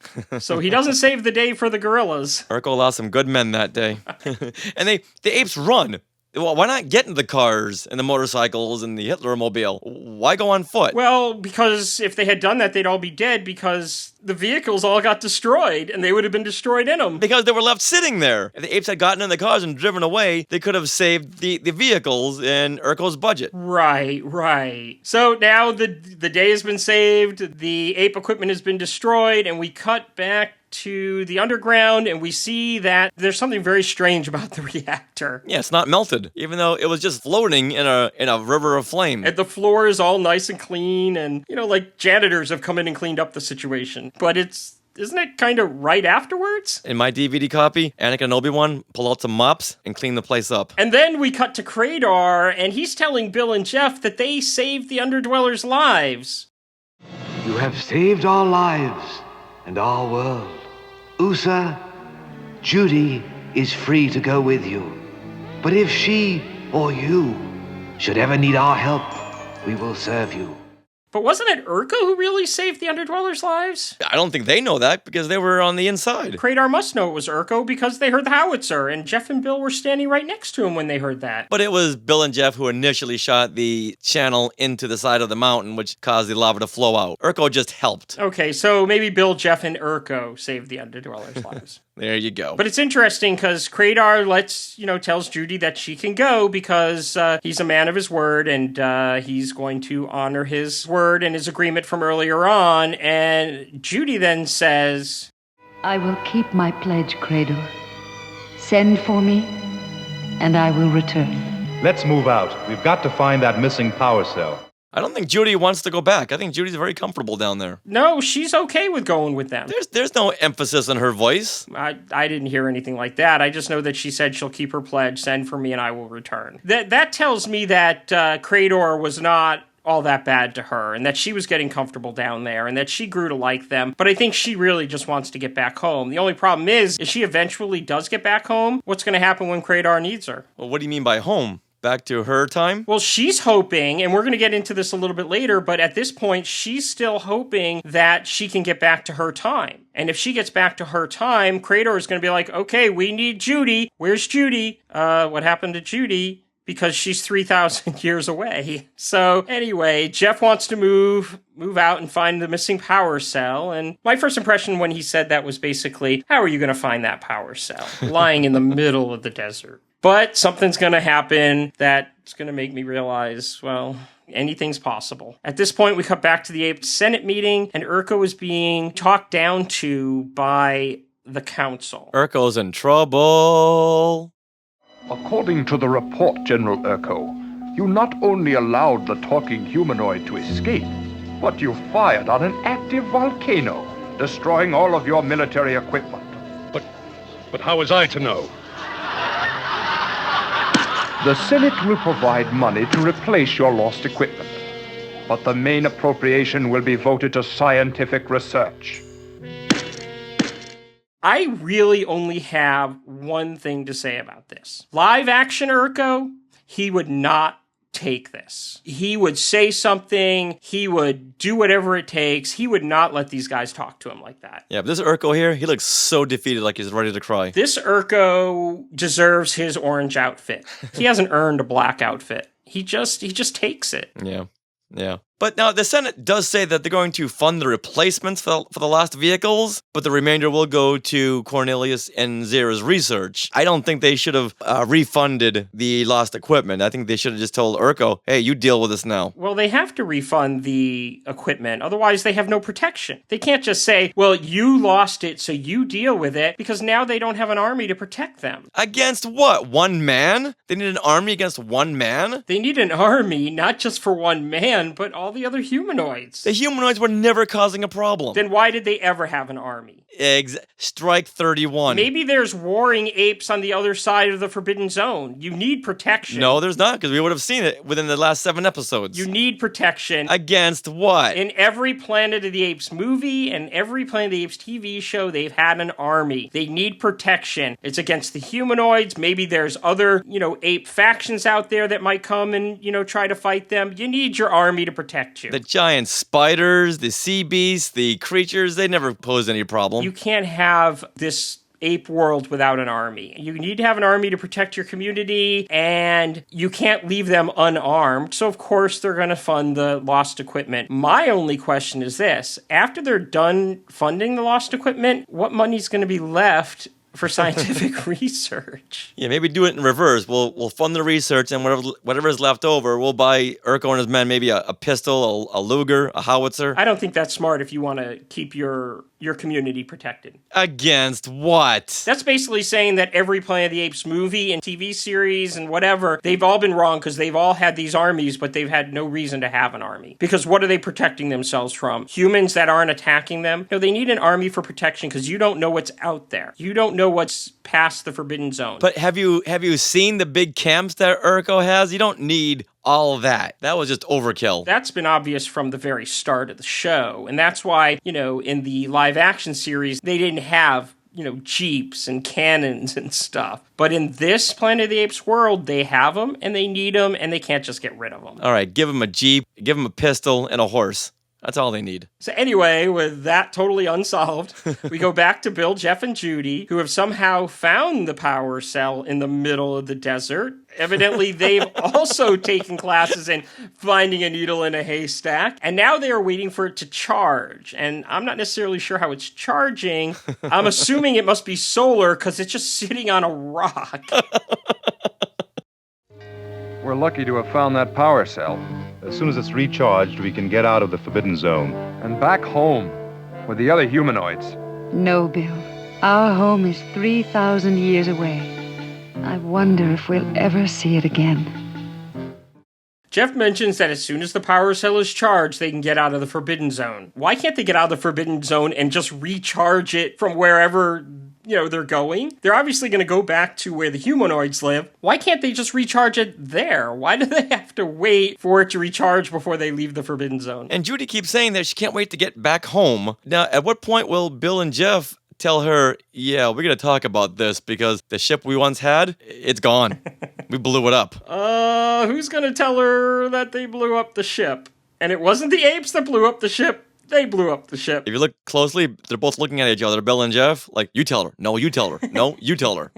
And so Judy is now with them, but my last lingering thought is, how's Nova going to feel about this? And where is Nova? Where are the humanoids? Yeah. You notice they disappeared and they weren't in the Terra on Ice Mountain episode either. I think that Terra on Ice Mountain episode script just scared all those actors away. And they tried to get them back for this one and they're like, I don't know, after Terra on Ice Mountain. Well, they read our show notes and said, oh, Mark likes this episode. Yeah, let's set this one out too. No, that's why they're going to probably be back in the next episode because they're going to have heard that I liked this episode and said, oh, Mark liked that last episode? Maybe they're writing good scripts again. Okay, Mark, you just keep on thinking that. So we zoom into the power cell sitting on a rock, not doing a darn thing, but sitting in the sun. And we fade to black and roll credits. All right, Mark. Now, how do you really feel about River of Flames? Well, I know that we generally go over my final thoughts regarding the episode first, but I think I want to do something different for this podcast episode by going over your thoughts first. And although I think I already know the answer to this, I still kind of want to know. After our conversation, did you find anything in the episode that you might have liked? This episode had 31 strikes against it. I found literally very little to grasp onto. There are just too many stupid decisions being made. I don't blame Bill and Jeff and Cornelius and Zira. I blame the writers. Well, I gotta tell you, I really did like this episode, and once again, it was a major step up from the last 2 episodes. The main thing I really liked about it was the fact that they brought back some of the stuff that was introduced in the earlier episodes. You know, the storyline with the Underdwellers and Judy, and they mentioned the USA prophecy and the laser and all that stuff. I also really liked the pacing of it. It kept moving from one thing to another, really not giving you much chance to think too much while watching the episode. And what I've noticed when I watch movies or when I talk movies with people, same thing with television shows, the more fun you're having with something, the more forgiving you'll be with the small problems. And you'll talk with somebody about a movie or a television show, and they'll have hated it. And you'll be like, oh, I loved it for this, that, and the other thing. And then they'll start mentioning all the holes in the plot and everything. And you'll be like, oh, I didn't notice that, or that didn't bother me, because you were so into the episode that those little things don't bother you. Basically, you're more forgiving of the issues when you're having a really good time with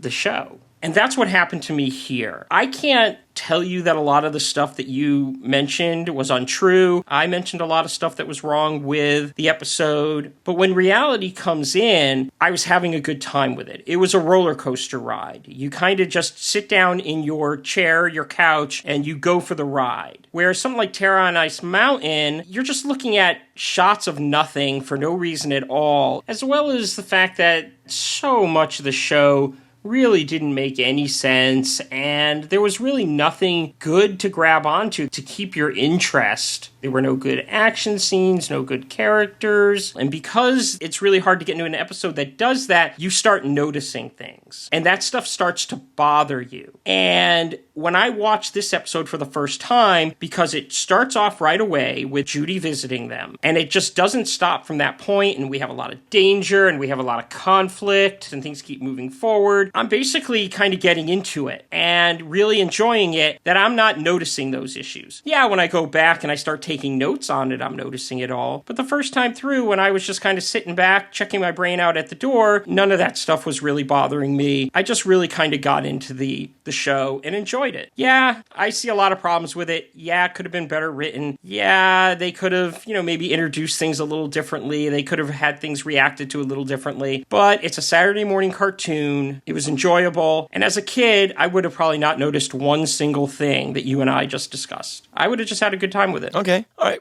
However, for me, if the overall plot of the episode doesn't make any sense or is just lazy writing, I just can't get into the rest of the show. And that's what really brought it down for me. I appreciated all the callbacks they made to prior episodes. That was all well and good. But the fact that it was just an episode where a lot of the plots were pushed because of these bad decision makings or decisions that had to cut corners to make sense. I just can't get on board with that. Well, then you shouldn't be liking any of the animated episodes, because they do that in all of them. Yeah, but some are passable. Some are fun. Okay, I can get on board with that. But this, from Judy's appearance on, I just had big problems with it. And I know in the end, it's a kid's show. You just gotta look those kind of things over because they know kids are not gonna punch holes in it like we are. Right, well, like the scene where the gorilla finds the laser drill under the rock and how ridiculous that is. And I noticed that right away. That was one of the things I noticed on my first viewing. No kid's ever going to be bothered by that. But I also think it recovered really well because it kept things moving. The scenes were short and we went on to the next thing. And then all of a sudden Urko's got the laser drill in his hand and I'm back into it because now Urko's being smart in the way that he's able to figure out it belongs to Blue Eyes. Maybe a little too smart, but I like the fact that they allowed Urko to be smart, especially considering the fact that they're going to knock him off his high horse later on in the episode. So basically at that point, I'm like, oh God, how did he find it? But then they kind of kick into high gear and 5 minutes later, I'm back on board. And so there were a couple of things that I noticed, but I thought it moved pretty fast. Now, I'm not going to compare it to the first 4 episodes. I don't think it's at that level. I think those episodes were much better. This episode really didn't have anything great to look at. The artwork was kind of non-existent, all that stuff. But I think it was a major step up from the last 2 episodes, heading in the right direction to get us back, into the story and the plots that have all been set up. And once again, getting getting me back on board to look forward to the next episode, because now I get a feeling that we're going to continue that storyline. Of course, if we don't, I'm going to be majorly disappointed, because the last time I defended an episode like this, Tunnel of Fear, saying, oh, but they're setting stuff up, we then went into the following episode and got nothing. All the setup was ignored. So I'm hoping that doesn't happen here. But I had a good time with it. I did notice some of the holes when I was watching it the first time, but I think that because of the pacing and how well it moves, I was able to get over it and just enjoy it. But like you always say, that should not be a way to measure an episode. And I think that it fell short because of that. I think it can be a way to measure an episode. I generally am talking about how I want more character. And I want more character development. And I'll give you that it's not really here. But sometimes it's really hard for this to actually happen. But sometimes they can just give you such a fun ride that it's okay every once in a while not to have those character moments. I prefer them. I really do. Like, I think this episode would have been so much stronger if we had gotten a couple more of those, and that might have put it on a higher level. But I had enough of a fun ride with it to still enjoy the episode. Okay, all right. Even with 31 strikes against it, you made your point. I'm just not a fan of the Underdwellers and the way that Krador talks like a very young Ronald Reagan. All right, with that said, let's move on to Listen to the Apes.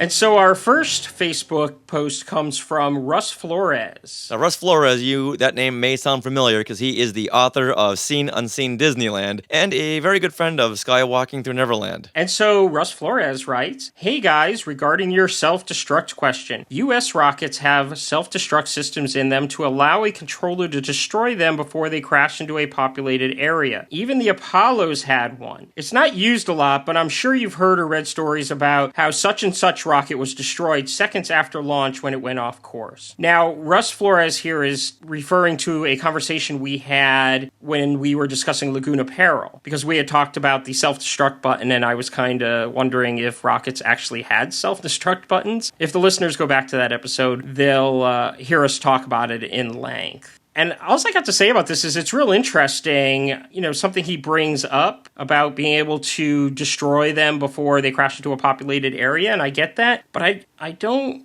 remember ever hearing of a rocket being destroyed, as he says, after launch when it went off course. And that seems like it would only be like a missile rocket or something. I wouldn't think that they would destroy a rocket with astronauts in it, would they? Well, if the rocket is going off course and it's going to crash land in a heavily populated area, I know the rocket launching pads are in the middle of a desert, so there's not much to concern yourself with. How much could it destroy? But maybe it will go back to the base, and instead of killing 200 people, let's just hit the self-destruct button, so it's only going to destroy 3 lives. I just have never heard of that. And oh, me neither. It sounds strange, but according to Russ, it happens. So, I mean, I don't know. I don't really know anything about this world, so. All right. Well, Russ, thank you very much for that. That was very enlightening. All right, next up is Joe Stockslater, and he wrote another great Facebook message. He wrote, hey guys, discovered your podcast and I am really enjoying it. I have gone back and listened to the first 4 episodes. I am so happy that somebody besides me noticed the dog in the very first episode. Now, I think he's referring to the live-action series, because we do see that dog in the first episode. He writes, that always bugged me. Must be the writers of the episode who never saw any of the movies. Then he writes, for your information, the cartoon is the closest thing to the book. I agree with that. Anyway, I am loving the podcast. I always was a big fan of the movies, but the TV shows and cartoon always hold a special place in my heart. Oh, me too, Joe. So I can't tell you how happy I was to find crazy fellow Ape TV fans like me. Keep up the great work, and I will keep listening. Joe. Oh, thank you very much, Joe. I'm glad the TV series does hold a special place in your heart, because it does for us too, which is why we wanted to go off on the Ape TV shows, because they are long forgotten. But yet, for someone like us, Mark, who grew up on these shows, they really hold a special place, and I don't think Ape fans should ever forget these. I agree. Next, we have a Twitter message from Lonnie Spear, who writes, listening to Talking Apes TV on the edge of my seat, waiting for Yabba Dabba Urko. Short and sweet. Yeah, Lonnie, me too. Me too. You'll have a yabba dabba do time, a yabba do time, an Urko-tastic time. Urko! And lastly, we hear from our good friend Scott Blaze. And he writes, this was a rather tough one to get through, Terror on Ice Mountain, but you guys did it with great humor. See, everyone loves Terror on Ice Mountain. No, he said this was rather a tough one. He said he loves it. He said he's loving it. He now, said let me this continue. was rather a tough one. This one... This one, as they say, was strictly for the kids. Fortunately, the things you mentioned about following the plot line of moving out into the zone with the humans, etc., might not be far away. We can only hope. I'm not seeing it, but we can only hope. There's only 6 more episodes, so...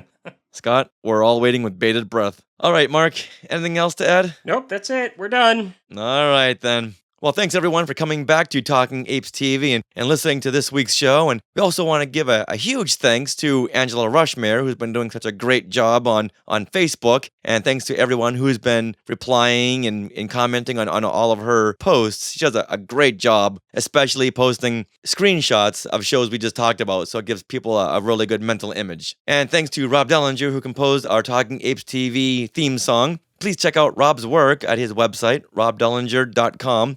That's ROBDEHLINGER. That's also where you can find his upcoming tour dates for his band, Stompy Jones. And of course, gotta thank my sweetie wife, Sarah, who posts the show every week and tells me when something pops up on social media. Now, if you want to contact us with anything you'd like to see in the future, please email us, apestv@skywalkingthroughneverland.com. You can tweet at us at Talking Apes TV or send us a Facebook message at facebook.com/TalkingApesTV. And if you haven't already liked us, please like us on Facebook and share with other ape fans. And we love reviews, so thanks to any of all who have already written a review or are thinking about writing a review. And if you haven't already, please join me and Sarah on our Star Wars Disney podcast, Skywalking Through Neverland. So, until next time, this is Richard. This is Mark. And we will leave you with a preview of the next episode in the Return to the Planet of the Apes series, Screaming Winds. Now, go ape. Those humanoids down there, they're in terrible danger. Why don't they run? They aren't moving at all. Those aren't humanoids, Jeff. Look closely. Dummies. But why? Shh. Listen. It sounds like... No, it can't be.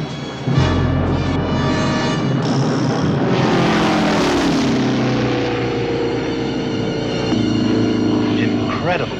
A World War II fighter plane.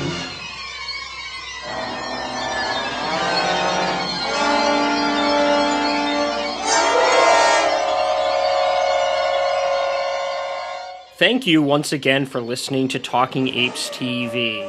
You can help support Talking Apes TV by posting about us on Facebook, Twitter, or just tell another Planet of the Apes fan. We would also appreciate a 5-star review on iTunes. A link to our iTunes page can be found at skywalkingthroughneverland.com. Talking Apes TV was created by Richard Wolosky and Marco Gushewitz. Graphic design by Sarah Wolosky. Talking Apes TV is not affiliated with 20th Century Fox or the CBS network. All names, sounds, or related items of Planet of the Apes are registered, trademarked, and copyright 20th Century Fox and the respected trademark and copyright holders. All rights reserved. Talking Apes TV is intended for entertainment and informational purposes only. All original content of this podcast is the intellectual property of Hey Hey Entertainment, copyright 2015. All rights reserved. No part of this show may be repurposed, reproduced, redistributed, or rebroadcast without the written permission of Hey Hey Entertainment.